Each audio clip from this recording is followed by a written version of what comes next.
Ah, ils sont déjà en train de se taper dessus, putain, pardon. Tiens, je te laisse, j'arrive tout de suite. Faites pas attention à l'interface. Évidemment, donc on est déjà parti, ça, ils ont eu le temps d'attendre personne. Anos et Lysine, du coup,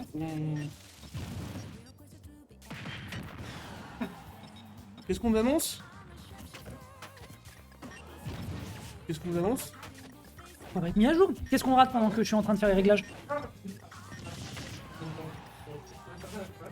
Qu'est-ce que je rate pendant que je suis en Pour train moi, de... il n'y a pas grand-chose, avec une petite phase de gameplay avec avec Anos qui va chercher pas mal de gros dégâts du côté de Lysine. C'est Lysine qui est un peu démunie dans cette phase. Il y a déjà son 31%, ça devient un peu complicado. Ouais, ça a l'air. Effectivement, ça a l'air d'être un poil difficile à gérer. On a quand même un réflecteur, faudra garder cette data pour la suite. D'autant plus qu'on a quand même également le out of shield qui n'est pas simple à gérer. Donc forcément, même si tu as un excellent neutral avec la plante Piranha où je peux faire beaucoup d'éléments de pressure et que tu as un bon kill power, du côté de Game & Watch, hein, le neutral il est quand même excellent aussi. Donc c'est pas si simple à gérer et ça se ressent déjà dans les pourcentages. Après, une plante Piranha avec de la rage, clairement ça peut faire des choses. Évidemment, j'ouvre ma gueule. La rage n'existe plus là. Non, clairement pas. Bon, Non, t'as il est pas... Là, il est pas en rage, il est en nage, le pauvre Lysine. Faker tout à l'heure, mais là par contre. Ah bah là, c'était impeccable. Là, j'avais une case Torkers 2 j'ai coché toutes les cases du contrat. En vrai, ça n'aurait pas été un kill, même à 0. Ça, c'était beau. Ça n'aurait pas été un kill, même à 0. Non, c'était beau. Oui, mais s'il avait sorti un 9, c'était quand même pas un kill. Ok, qu'est-ce qu'on peut aller tenter ici? Pressure, directement au corps à corps. Oula, belle match machine quand même du côté d'Anos, bien vu. Malheureusement pas encore suffisant. Ouh, les dégâts sont assez conséquents. Dégâts conséquents, Lysine qui va essayer le plus possible de la jouer défensive pour essayer de surprendre un adversaire qui sait qu'il a l'avantage dans beaucoup de situations. Oh, c'était ambitieux ce Dambé là. Ouais, mais en même temps, il a raison de l'utiliser parce que ça va réussir à surprendre dans beaucoup d'interactions très chiantes à gérer du côté de Game & Watch. Il sait que le close quarter, c'est pas pour lui, notamment avec cette up B.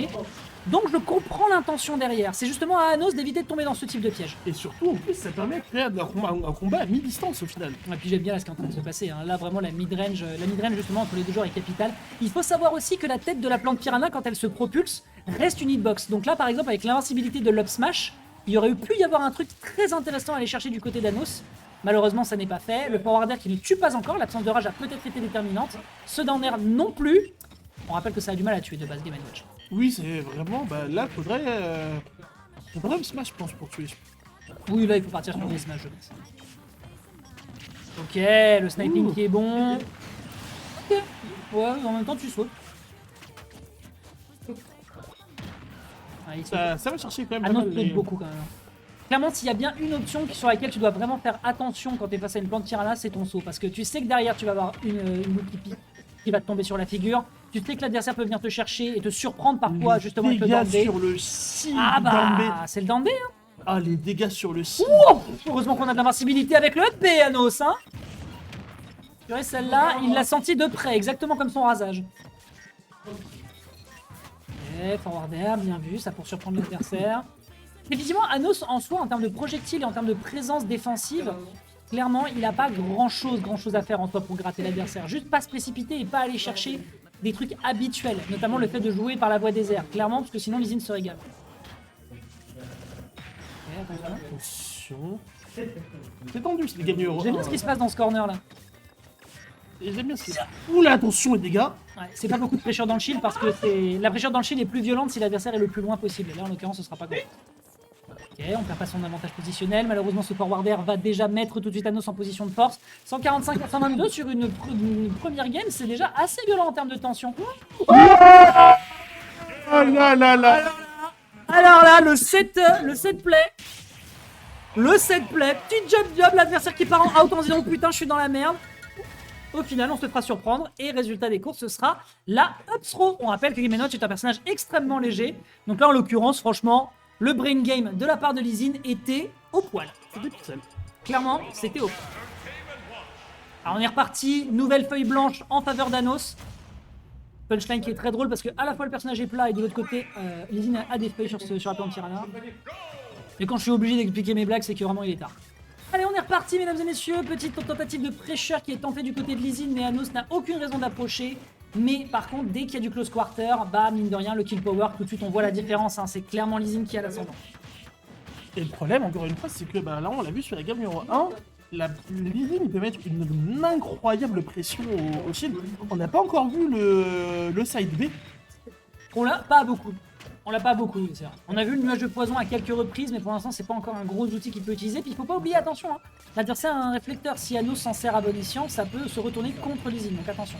Beaucoup de dégâts sur ce pummel. On va réussir à s'extraire avec une bonne DI. Mais forwarder en couverture, définitivement, on a des arguments du côté d'Anos.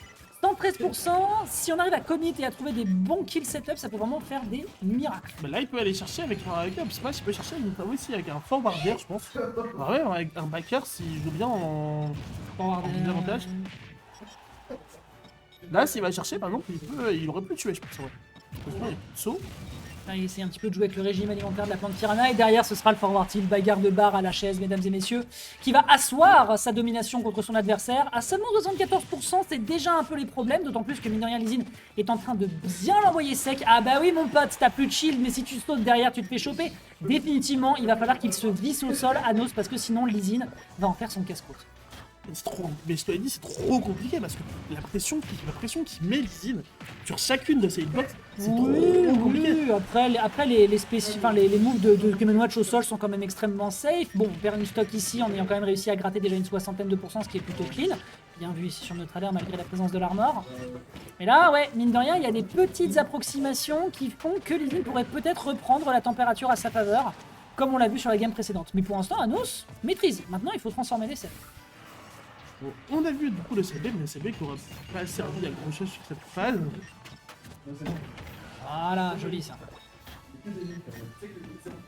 Backer. Dommage, il est parti en out. Oh, ouais, est-ce Ça qu'il va, peut ça va, revenir ça va. C'est Game & Watch. Ok, il revient.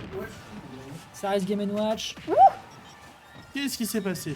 En vrai, c'était osé de faire ça. Hein. C'était couillu, mais ça a marché. C'était osé, c'était sacrément osé. Et bien vu. Petit backer qui fait énormément de dégâts. Hein. C'est un move assez violent.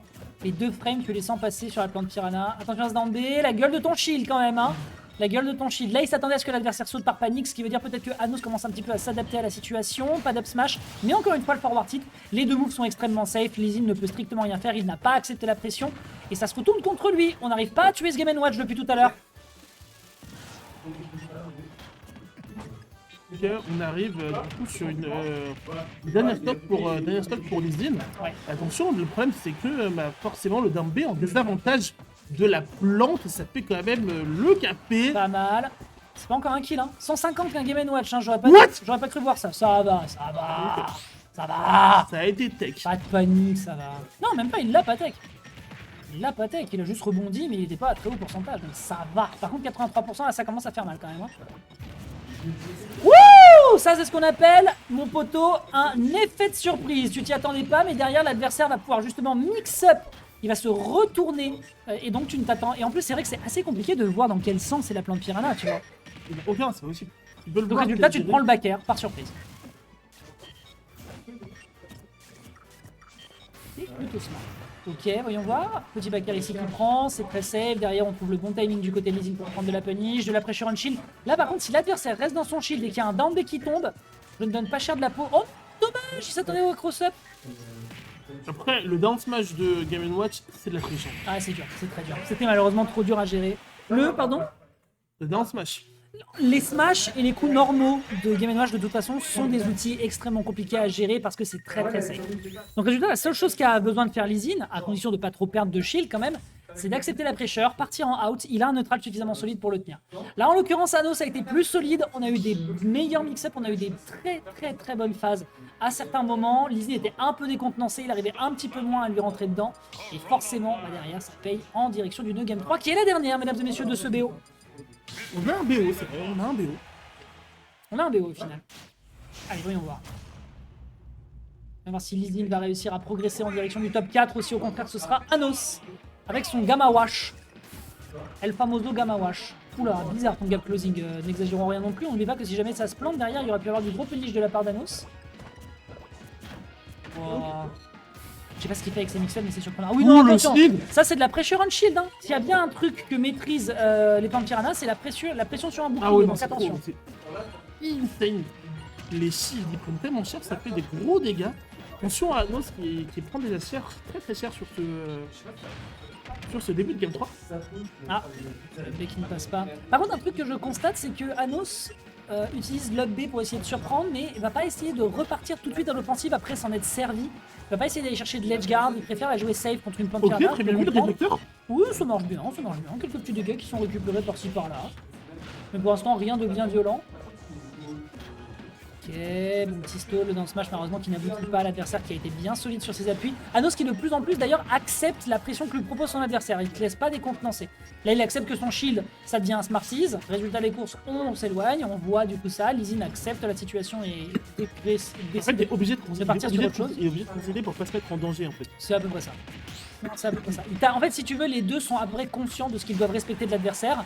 Sauf peut-être sur cette situation-là, je pense qu'il n'était pas conscient de la distance. Mais bonne DI, on tient le choc, on est à 135. Et là, normalement, sur la prochaine interaction des deux côtés, normalement, la stock devrait partir. Il est mort. De son, ouais, voilà.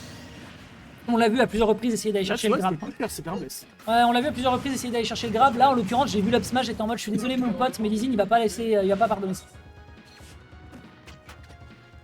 Oh, il a failli le croquer. Aïe, aïe, aïe. Ça, la clé, c'est très bon direct de la part de Lizin. Ouais, il a le temps, il va bon. Oh, Elle s'y revient, il revient. ça s'appelle Game & Watch, mais en vrai, il y avait une belle pressure upstage. Non, c'est pas vrai, ça tue pas. Ok. Heureusement qu'il y a des moments où il faut quand même que le kill spark soit quand même menteur. Ok, très bien. Bons dégâts ici, ils sont récupérés, mais l'avance de Lizin est considérable, mesdames et messieurs. Je ne donne pas cher de la vie de ce Game & Watch dans les prochaines interactions. Il va falloir la jouer très très fine. Attention, donc sur cette prochaine interaction. T'es en train de mourir. Non, c'est que j'ai pas l'air. C'est pas vrai. Faudrait que j'aille prendre une pause après, mais oui. Tranquille.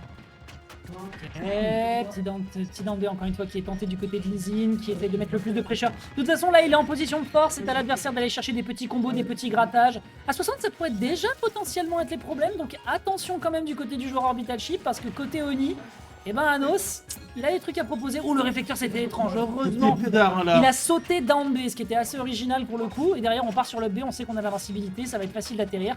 Bel air dodge ici pour esquiver l'agression adverse. Par contre, t'es dans l'armor, donc cette dash attack ne servira pas à grand chose. Et là, il met déjà l'adversaire potentiellement sur des pourcentages de kills. Si jamais on arrive à le toucher derrière avec de la rage, on revient sur le bord de terrain, ça aurait pu être un regrab, hein, c'était dangereux. Attention, par contre, on est sur une range où on peut se faire attraper par le smash. Et là, maintenant, c'est le down smash. Saucisse into Marco. Ce personnage ne sachera jamais de m'étonner. Et petit bait. Bon, mais qu'est-ce que tu fais avec ta saucisse? Qu'est-ce que tu fais avec ta saucisse, Thanos? Ah oui, tout ça. Eden qui dit range ta saucisse. D'accord, d'accord. Rappelle ne pas donner le micro à Eden, hein, c'est noté. Ok, petite tentative ici qui est posée avec la pressure qui est proposée du côté de Lizin, qui va aller en direction de cette loser semi, mesdames et messieurs. Est-ce qu'on a du côté le retour de la Team OS avec Lizin qui va vraiment montrer qu'il en a dans le ventre, ou est-ce qu'au contraire c'est Anos avec cette pressure sur les backers qui va essayer de se dépêtrer, l'air dodge qui est récupéré directement par toute la pression proposée, les deux qui se trempent dedans, il a encore ce qu'il faut, ça va. Attention à ce land B, pressure dans le shield, il l'accepte pour revenir sur le bord de terrain, on esquive l'agression ici, on a un Anos qui doit se la jouer, mais malheureusement... suffisant. Let's go. Elle ne sera pas Lizin. suffisante, ce qui permettra donc à Lizin, avec cette pressure et cette mid-range sur le centre du terrain, de surprendre énormément. Et Anos, à part esquiver, n'avait quasiment pas d'option. C'était chez Kemet là. C'était peut-être pas échec et bat, mais en tout cas c'était très compliqué à gérer pour Anos. Ah, il aurait pu aller à l'edge, effectivement. Il aurait effectivement pu aller à l'edge. Ce faisant, on a un Lizin qui va partir en direction du top 4 de ce tournoi, mesdames et messieurs. Et le plus beau dans tout ça, c'est qu'il n'en a